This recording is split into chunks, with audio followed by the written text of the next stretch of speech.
तो अब हम देखेंगे प्रश्नावली 3.3। ठीक है, इनमें एक विधि पढ़ते हैं हम, प्रतिस्थापन विधि। ठीक है, प्रतिस्थापन विधि।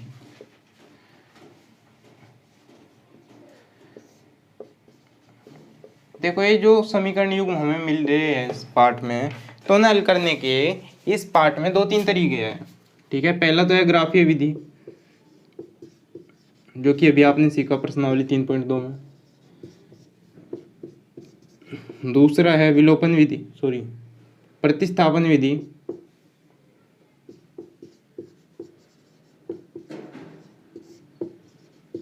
जो कि अब आप सीखोगे। तीसरा है विलोपन विधि, जो कि आप अगली एक्सरसाइज में सीखोगे। और आखिरी है वज्र गुणन विधि। ठीक है, जो कि आप इससे बाद की एक्सरसाइज में सीखोगे। ठीक है, तो ये 4 विधि है इनको हल करने की। ये जो समीकरण होते हैं इस तरीके के, 3x - 2y = 7 और 6x - 5y = 13। इस तरीके के समीकरण हैं जो इनको हल करने के ये 4 तरीके हैं। ठीक है, ग्राफीय विधि, प्रतिस्थापन विधि, विलोपन विधि, वज्र गुणन विधि। लेकिन हर एक का अलग अलग महत्व है। ऐसे नहीं कि ग्राफीय विधि आ गई तो हर एक में ग्राफीय विधि लगा के हम आसानी से कर लेंगे, ऐसी बात भी नहीं है। ठीक है, कुछ जगह पे प्रतिस्थापन विधि आसान होती है, कुछ जगह पे विलोपन विधि आसान होती है, और कुछ जगह पे वज्र गुणन विधि आसान होती है। ठीक है, तो सीखनी तो हमें चारों चाहिए। ठीक है, चारों सीखने के बाद कभी कभी क्या होता है पेपर में सवाल आ गया और नाम लेके बता दिया कि इस विधि से इसको हल करो, इस विधि से इसको हल करो, तो विधि तो हमें चारों सीखनी पड़ेगी। और चारों सीखने का एक फ़ायदा ये भी है कि कई बार जैसे ये समीकरण आ गए, ठीक है, अब हमें इन्हें हल करना है, तो हल करने का इन्हें आसान तरीका, जैसे किसी को अगर देख रहा है इसको, जिसको ये चारों विधि आ है, तो देख के बोलेगा कि इसमें विलोपन विधि लगाना आसान है। ठीक है, और जिसने अभी अभी वज्र सीखी, वज्र गुणन विधि, तो बोलेगा कि ये वज्र गुणन विधि आसान है, ये वाली आसान है। ठीक है, इस तरीके से मतलब सबका नज़रिया देखने का अलग अलग है, और देखने के बाद अलग अलग ही पता लगता है। जैसे ये है x - y = 4 और x + y = 8। ठीक है, इस तरीके से। तो यदि हम इन दो समीकरणों की बात करें, तो जिसको ये चारों विधि पता, वो देखने के बाद बोलेगा कि इसमें तो प्रतिस्थापन विधि बहुत आसान है, विलोपन विधि, इसमें भी विलोपन विधि बहुत आसान है। ठीक है, विलोपन विधि लगाओ और काम खत्म। ठीक है, ऐसे ही इस वाली में हम प्रतिस्थापन भी लगा सकते हैं, लेकिन ये जो मैं बात कर रहा हूँ कि ये लगा सकते हैं या फिर ये विधि लगा सकते हैं, ये तब तक बेकार बात है जब तक हमें चारों विधि का पता नहीं। तो इसके लिए आपको चारों विधि सीखनी पड़ेगी, और पहली हमने सिखा दी, दूसरी अब हम सिखाएंगे प्रतिस्थापन विधि। ठीक है, एक्सरसाइज के सवाल भी करा रहे हैं और विधि भी सिखा रहे हैं, साथ के साथ कर रहे हैं। चलो ठीक है, जैसे पहला सवाल है एक्सरसाइज 3.3 का, पहले सवाल का पहला पार्ट। ठीक है, यह है x + y = 14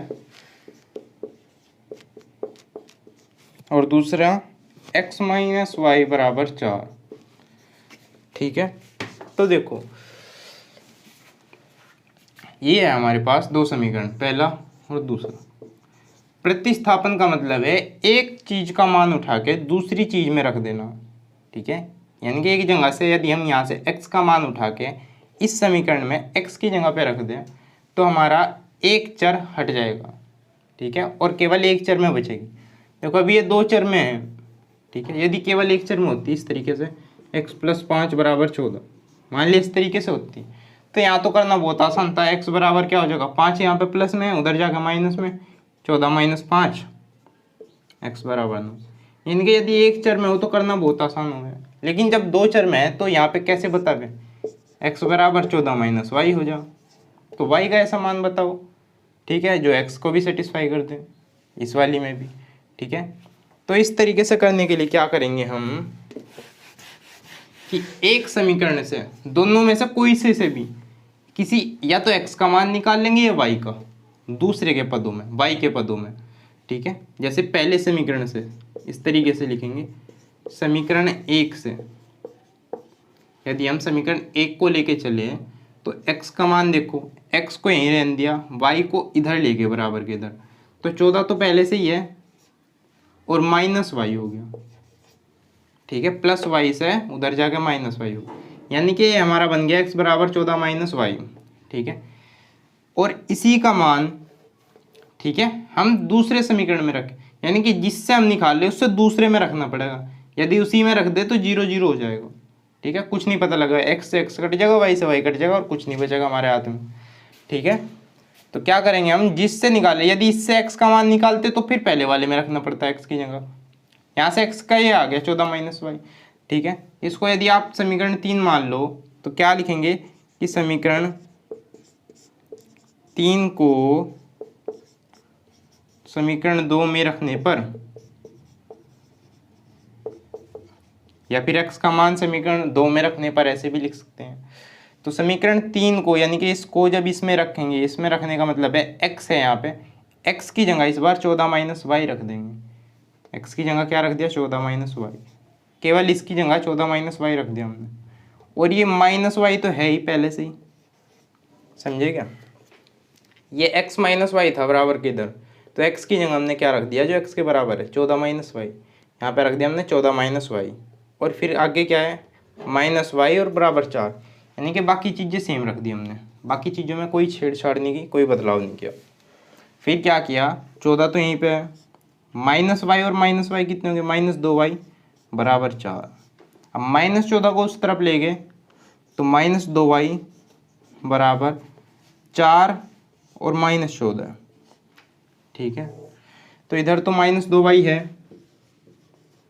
और उधर क्या बचा 4 माइनस 14, यानी कि माइनस के 10, माइनस से माइनस कट गया, 2 से 5 बार कट गया 10, तो y बराबर कितना आ गया +5, y कितना आ गया 5। अब इसी y का मान यदि हम समीकरण 3 में रख दें, y का मान समीकरण 3 में रख दो, या फिर पहला दूसरा तीसरा, इन 3 में से किसी में भी रख दो जहाँ पे आपको आसान लगता हो, कि इसमें रखने से एकदम आ जाएगी इसका मान, इसमें रखने से एकदम आ जाएगा इसका मान, या इसमें रखने से एकदम आ जाएगा इसका मान। मुझे लग रहा कि यदि मैं y का मान यहाँ रख दूँ तो x तो इधर है ही अकेला, तो बस इसी इसको हल करना तो x का मान आ जाएगा, तो इसलिए मैं समीकरण 3 में रख दूँ, तो समीकरण 3 से ऐसे लिख दो, ठीक है, x बराबर कितना है 14 माइनस वाई, लेकिन इस बार हमारे पास y भी है, y क्या है 5, तो x बराबर क्या आ गया 14 माइनस 5 क्या आ गया 9, ठीक है। तो इस तरीके से हमारे पास x का भी मान आ गया, y का भी मान आ गया, तो ये हमें बताना था, इसमें हल करने का मतलब यही है, ठीक है। लिख देंगे समीकरण 1 और 2 का हल 9,5 है, या फिर इतना भी रहने दो, इससे भी फर्क नहीं पड़ता, ठीक है। तो इतनी सी बात है, 2 समीकरण होंगे, एक समीकरण में से एक चर का मान निकाल के दूसरे समीकरण में रख देंगे, ठीक है, उसके स्थान पर रख देंगे, फिर उनको हल कर देंगे, फिर एक चर का मान आ जाएगा, फिर उस चर का मान कोई से भी एक समीकरण में आप रख दो तो फिर दूसरे चर का भी मान आ जाएगा, ठीक है। ऐसे और सवाल करके देखते हैं जिससे आपको पता लगे, जैसे है सवाल नंबर 2, ठीक है।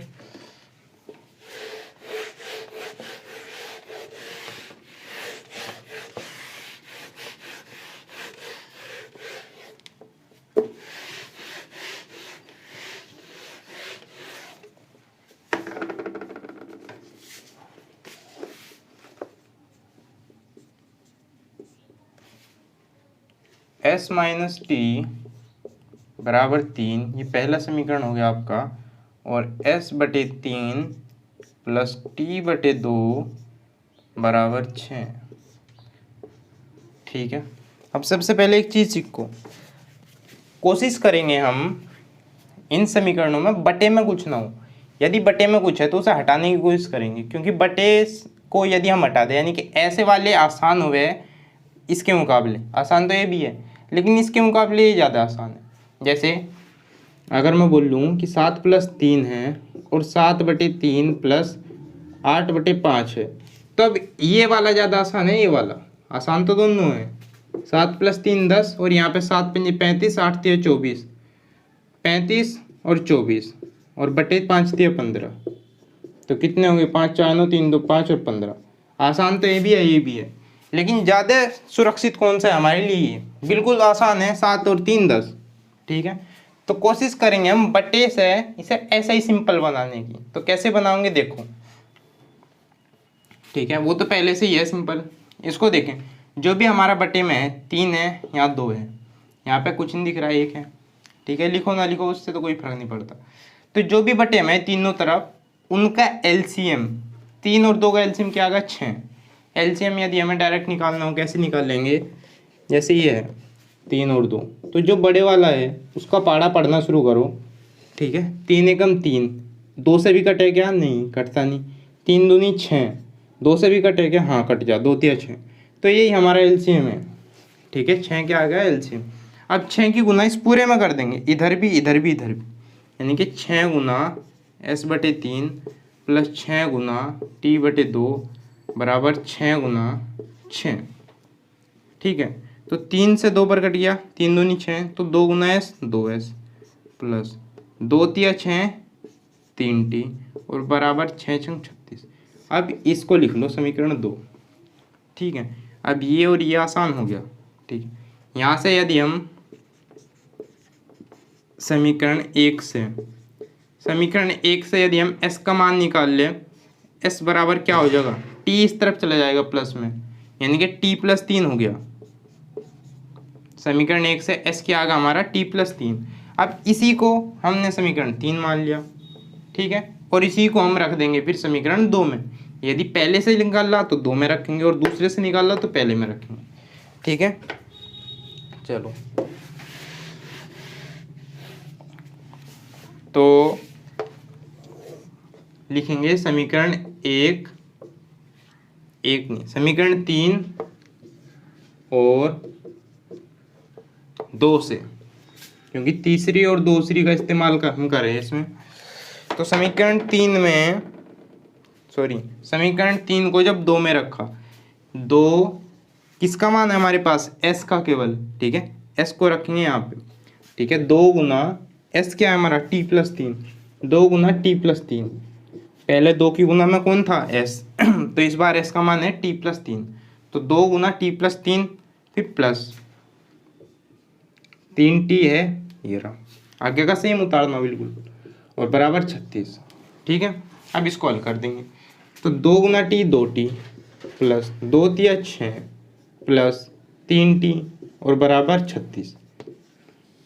अब 2T प्लस 3T 5T, और ये 36 उधर जाकर माइनस, यानी कि 36 माइनस 6, तो 5T बराबर 36 माइनस 36, और T बराबर 5 से जब इसको काट देंगे, 5 एकम 5 5 छंग 30, तो T तो आ गया हमारा 6।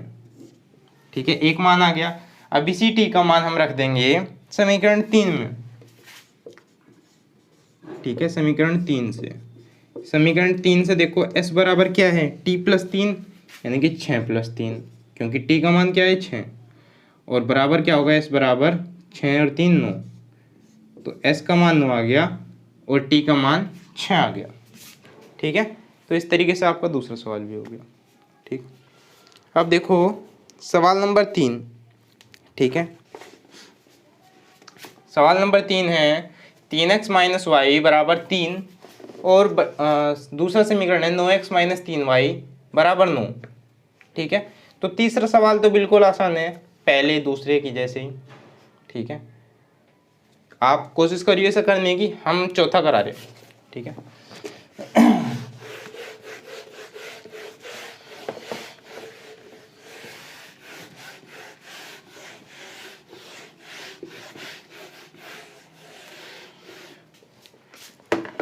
चौथा भी भारी नहीं है। ठीक है, डिफिकल्ट कोई सा नहीं है इसमें, बस अलग है थोड़ा सा। ठीक है, अलग क्या है इसमें, ये पॉइंट्स आपको अलग लग रहे होंगे, जैसे 0.2x प्लस 0.3y बराबर 1.3 और 0.4x प्लस 0.5y बराबर 2.3। ये पहला समीकरण, ये दूसरा समीकरण। ठीक है, तो सबसे पहले देखो इसमें बटे में तो कुछ नहीं है। ठीक है, तो बिल्कुल ऐसे ही करेंगे जैसे हमने पहला और दूसरा किया। ठीक है, चलो शुरू कर दो। जैसे पहले समीकरण का इस्तेमाल करें यदि हम, तो लिखेंगे समीकरण 1 से, समीकरण 1 से, दो चर है इसमें भी x और y, एक्स वाई, ठीक है। तो किसी का भी मान निकाल लो, x का निकाल लो या y का निकाल लो। अब तक हमने x का ही निकाला, आगे वाले इस बार y का निकाल के देखो आप। तो यदि हम 0.3y को यहीं पर रहने दें और x वाले को उधर भेज दें, यानी कि बराबर में क्या होगा 1.3 माइनस 0.2x, समझे बात। x वाले को उधर भेज दिया, y वाले को यहीं पे रहने दिया, बाकी सारी चीज़ें सेम, ठीक है। और यहाँ पे y क्या होगा हमारा बराबर 0.3 के बटे में चला जाएगा बस, यानी कि 1.3 माइनस 0.2x और बटे में 0.3, ठीक है। यहाँ पे पॉइंट से पॉइंट काटना चाहते हो तो काट लो, ठीक है। नहीं काटना चाहते तो कोई बात नहीं, हम आगे चले जाओ, ठीक है। यदि काटना चाहोगे तो देखो यहाँ पे भी एक के बाद पॉइंट है, यहाँ पे भी एक के बाद और यहाँ पे भी, तो यानी कि ये सारे के सारे कट जाएंगे और 13 माइनस 2x बटे 3 बन जाएगा ये, ठीक है। 13 माइनस 2x बटे 3। यदि पॉइंट नहीं भी काटना चाहते तो कोई बात नहीं, देखो 13 माइनस 2x बटे 3, हम इसे पॉइंट के साथ करेंगे, आप चाहे तो पॉइंट के बिना करो यहाँ से, ठीक है। पॉइंट के साथ ही हम कैसे करेंगे, देखो इसे, इसको हमने मान लिया समीकरण 3, ठीक है। अब देखो समीकरण 1 से निकाला हमने क्या 3, तो हम दूसरे में रखेंगे समीकरण 2 और 3, समीकरण 2 और 3 से, 2 और 3 से समीकरण 2 में जब 3 का मान रखेंगे, देखो कैसे रखेंगे 0.4x, y का मान है हमारे पास तो x वाला तो सेम रखेंगे 0.4x प्लस 0.5। अब देखो हमारे पास किसका मान है y का, तो y को रख देंगे हम, y का मान ये वाला लिख दो या फिर ये वाला लिख दो, दोनों बराबर है, ठीक है। तो जो मर्जी लिखना चाहो लिख लो, मैं ये वाला लिख रहा हूँ 1.3 माइनस 0.2x बटे में क्या 0.3, ठीक है, ये y का मान है। और आगे क्या है बराबर में 2.3, यानी कि मैंने केवल समीकरण 2 को वापस से लिख दिया, बस क्या फर्क है इसमें कि इस बार y का मान मैंने x के पदों में लिख दिया। देखो यदि आप इस समीकरण को ध्यान से देखो, देखो ऊपर की 3 समीकरण ध्यान से देखो और ये वाला देखो, ऊपर के 3 में x भी है y भी है, x भी है y भी है, x भी है y भी है, लेकिन इस वाले में आप देखोगे तो केवल x और x ही दिखेगा आपको, ठीक है, क्योंकि प्रतिस्थापन विधि का इस्तेमाल करके, ये प्रतिस्थापन किया हमने, यहाँ पे प्रतिस्थापन का इस्तेमाल करके हमने एक चर को यहाँ से हटा दिया, ठीक है, एक चर को दूसरे चर के पदों में लिख दिया, ठीक है।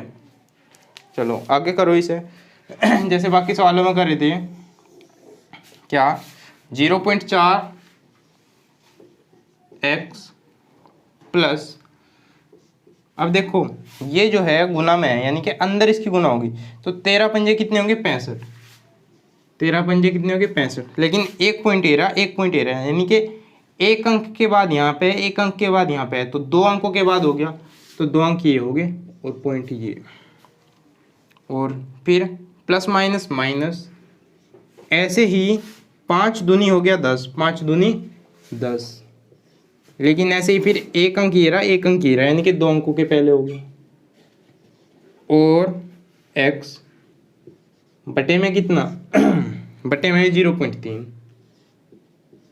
और बराबर कितना 2.3, ठीक है। अब देखो ये बटे में है 0.3, तो ऐसा हटाने के लिए क्या करेंगे, हम पूरे को 0.3 से गुना कर देंगे, क्योंकि और कुछ तो बटे में है ही नहीं, तो 0.3 को 0.3 से नहीं पूरे को गुना कर दे, तो देखो क्या होगा 0.4x गुना 0.3 प्लस 0.3 गुना 0.65 माइनस 0.1। देखो यदि मैं इस 0 को लिखना चाहूँ तो लिख लो, वरना नहीं लिखना चाहता तो ना लिखूँ, क्यों, क्योंकि पॉइंट के बाद 0 का कोई खास महत्व नहीं होता, ठीक है। तो x और बटे में क्या 0.3 बराबर 2.3 गुना 0.3, यानी कि इस लाइन में हमने क्या किया, केवल 0.3 से इसको इसको और इसको गुना कर दी, ठीक है, दिखा दिया हमने गुना करके। अच्छा गुना करने के बाद क्या हुआ 4 × 12, लेकिन एक अंक के बाद पॉइंट और यहाँ भी एक अंक के बाद, तो 2 अंकों के बाद हो गया, ठीक है, और यहाँ पे x ये बच रहा, समझे इस चीज़ को, प्लस ऐसे ही 0.3 से 0.3 कट जाएगा। ठीक है, यहाँ पर गुना मत करना, क्योंकि गुना तो हमने ये इस वाले को हटाने के लिए लाए हम 0.3 यहाँ पे। ठीक है, इसको हटाना था इसलिए यहाँ पे 0.3 ले गए सबके साथ। ठीक है, अच्छा ये कट गया। अच्छा उसके बाद क्या बचा, 0.65 माइनस 0.1x बराबर 23 या 69। ऐसे यहाँ पे एक अंक के पहले और एक अंक के पहले, यानी कि 2 अंकों के पहले। ठीक है, इस तरीके से हो गया। अब देखो 0.12x, यहाँ पे 0.1x। यदि हम डेसिमल यानी कि दशमलव वाले अंकों को जोड़ना या घटाना हो तो दशमलव के पीछे बराबर अंक होने चाहिए, यानी कि यहाँ पे 2 अंक है तो यहाँ पे भी 2 अंक होने चाहिए। तो यदि हमें 2 अंक बनाने तो एक 0 लगा दो, ये वही 0 है जो हमने यहाँ पर हटाई थी। ठीक है, यानी कि यहाँ पर हम चाहे कितनी भी 0 लगा दो कोई फर्क नहीं पड़ता, इसे 0.1000 कितना भी लिख लो। ठीक है, इसका मान वही रहेगा सेम। तो 0.12x में से 0.10x घटा दिया यदि हमने तो 0.02x बच गया, और बराबर 0.65 को उधर लेके तो माइनस में चला गया। देखो क्या किया हमने, इस वाले में से इस वाले को घटा दिया क्योंकि दोनों x के हैं तो यहाँ पे, और ये अचर पद है और ये भी अचर पद है तो इसको उधर ले गए बराबर के और ये माइनस हो गया। ठीक है, तो यहाँ पे क्या बचा 0.02x बराबर 9 में से 5 गए 4, 6 में से 6 गई 0.0। ठीक है, अब यहाँ पे 2 अंकों के बाद पॉइंट है, यहाँ पे भी 2 अंकों के बाद है, तो इस पॉइंट को काट दो। x बराबर क्या होगा 4/2 और x बराबर क्या हो गया 2। x तो आ गया हमारा 2। ठीक है, अब समीकरण 3 से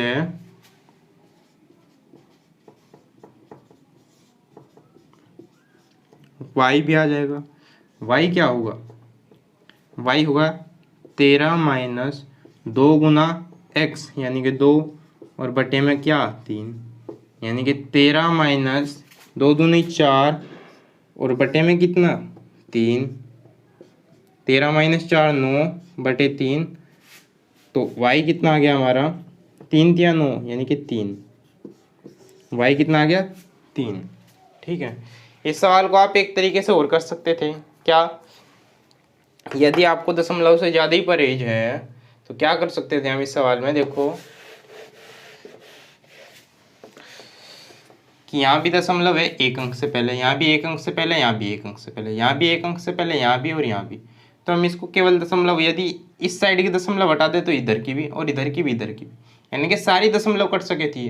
या फिर और सिंपल भाषा में बोलूँ तो यदि इसको हटावे तो बटे में 10, इसको हटाया बटे में 10 और इसको हटाया बटे में 10, तो पूरे समीकरण को यदि मैं 10 से गुना कर दूँ तो 2x + 3y बराबर 13, ये पहला समीकरण बन गया।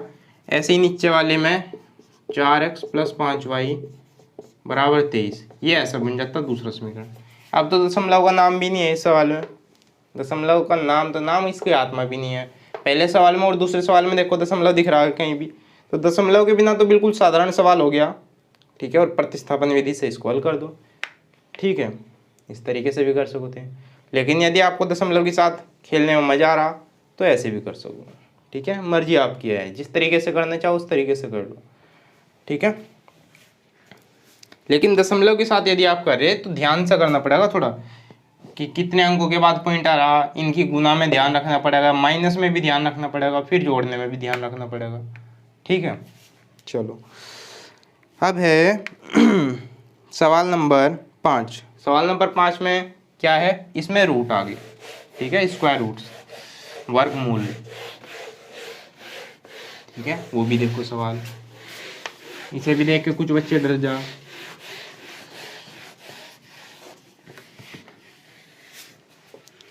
ठीक है, सवाल नंबर 5 में है √2x + √3y = 0, फिर है √3x - √8y और बराबर 0।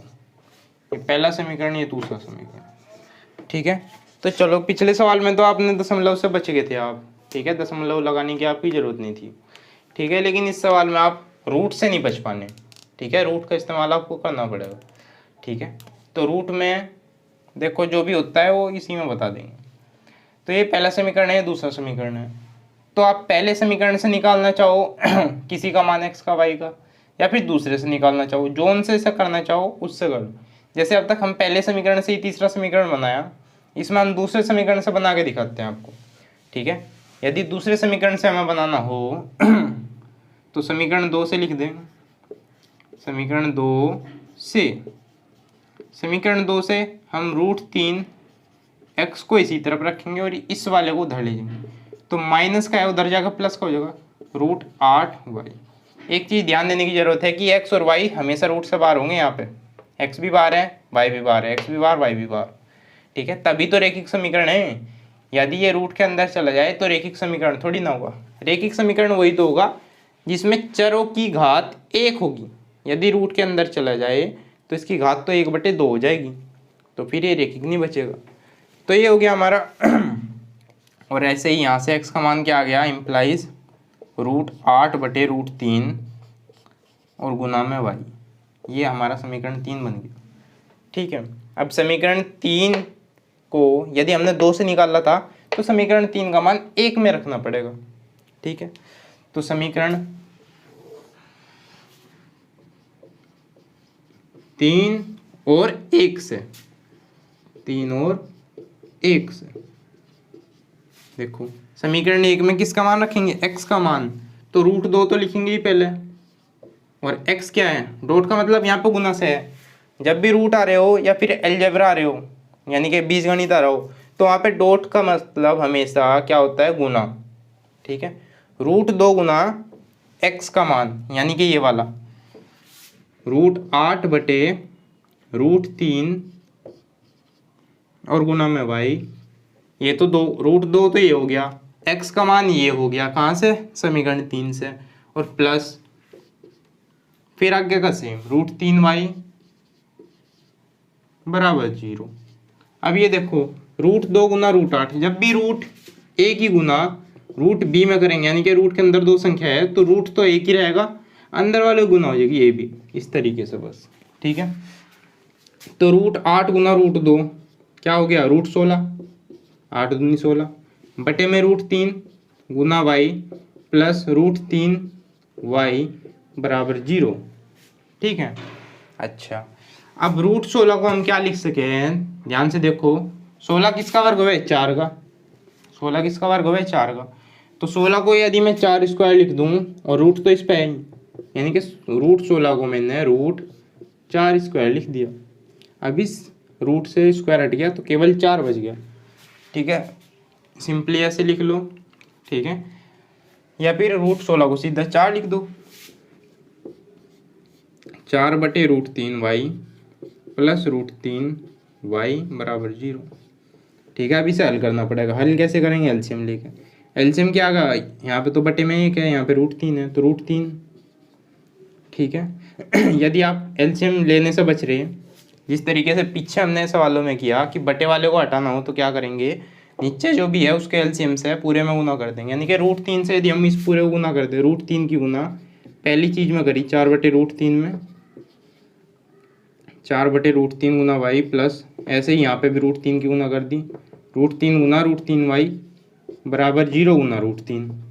समझे क्या, √3 इसमें भी गुना कर दी, देखो इसके साथ √3, इसके साथ भी √3 और इसके साथ भी √3। अब इसको हल कर दो, √3 से √3 काट दिया बराबर 4y, तो यहाँ पे आ गया प्लस √3 गुना √3 का मतलब है, पहले पार्ट में बताया था √a गुना √a का मतलब क्या है, √a², यानी कि रूट से a स्क्वायर गया तो केवल a बचा। ठीक है, यानी कि √a गुना √a का मतलब केवल a, सिंपली। तो √3 गुना √3 का मतलब है 3, और यहाँ पे y बराबर कितना, 0 में किसी की भी गुना करेंगे तो 0 इम्प्लाइज 4 और 3 7, y बराबर 0, y बराबर 0/7। इसका मतलब क्या हो गया कि y बराबर, अब 0 को किसी से भाग करेंगे तो भी 0, तो y बराबर 0 हो गया। ठीक है और बाकी का कहाँ करूँ, सबसे ऊपर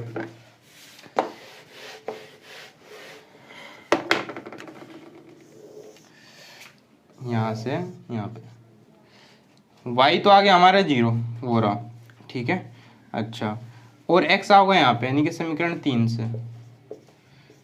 से x बराबर कितना था, √8/√3 गुना y क्या है 0, तो 0 की गुना किसी में भी करेंगे तो 0 ही हो गया, तो इम्प्लाइज x बराबर 0, x 0 आ गया और y क्या आ गया हमारा 0, ठीक है। बस ये हमारा सवाल हो गया, x भी 0 y भी 0, ठीक है, ये माना गया। ऐसे ही सवाल नंबर 6, सवाल नंबर 6 में क्या करेंगे, इसमें देखो अलग कुछ नहीं है, बस क्या है कि बटे में यानी कि भिन्न दे रखे हैं, ठीक है। तो इसको कैसे करेंगे, केवल भिन्न से इसको पूर्णांकों में ले आऊंगे, ठीक है। कैसे ले आऊंगे बता भी दिया, फिर भी एक बार देख लो।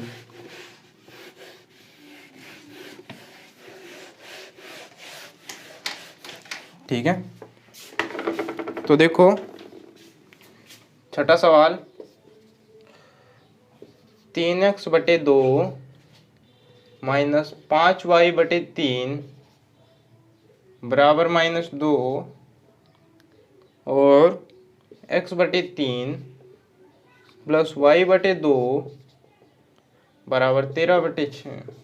देखो ये भिन्न में है सारे के सारे, इनके बटे में है, तो इन्हें पूर्णांकों में बदल दो। पूर्णांकों का मतलब सीधी सी बात कि बटे से हटा दो, जो भी बटे का है उसे हटा दो, ठीक है। और बस फिर सवाल बिल्कुल आसान हो जाएगा जैसे बाकी सवाल थे। तो कैसे, देखो जैसे ये सवाल है हमारे पास, इसमें बटे में क्या है 2, यहाँ पे 3, यहाँ पे कुछ नहीं, या फिर 1, ठीक है। बटे में क्या है 1। अच्छा, 3 और 2 का एलसीएम क्या होगा 6, ठीक है। 6 से पूरे गुना कर दो, ठीक है। एक लाइन आप लिखना चाहो, इस लाइन को 6 से गुना करने वाले को लिख भी सको, और नहीं लिखना चाहते तो कोई बात नहीं, ना भी लिखो। तो 6 से यदि गुना करे तो गुना 6, यदि मन में करना चाहो तो 2 तिया 6, 3 बचेगा, यानी कि नीचे से 2 कट गया। जब 2 यहाँ पे है और 6 की गुना करी तो 2 एकम 2, 2 तिया 6, ऊपर 3 बचा, तो 3 तिया 9x। ऐसे ही फिर माइनस, ऐसे ही जब यहाँ पे 6 की करोगे तो 3 से एक बार और 3 से 2 बार कट जाएगा 6, तो 5 दूनी 10 भाई और 6 दूनी 12, लेकिन कैसे माइनस के। ऐसे ही इस वाले में जब 3, 2 और 6, इसका एलसीएम भी 6 ही आया, तो 6 से जब गुना कर दोगे आप तो यहाँ भी 2 बचेगा 2x प्लस 3y और बराबर, यहाँ पे जब 6 से गुना करोगे तो 6 से 6 कट जाएगा, ठीक है। और बचेगा क्या, कुछ नहीं, 1 बचेगा, तो 13 एकम 13, यानी कि वो पूरा। तो ये पहला समीकरण, ये दूसरा समीकरण, ठीक है। आप इसे हल कर लो, आपका उत्तर आ जाएगा, ठीक है। थोड़ी सी और मदद करते हैं, चलो। जैसे पहले समीकरण में से है, आप पहले में से निकालना चाहो तो पहले में से निकाल लो, या दूसरे में से निकालना चाहो तो दूसरे में से, ठीक है। मैं दूसरे में से निकाल रहा, चलो।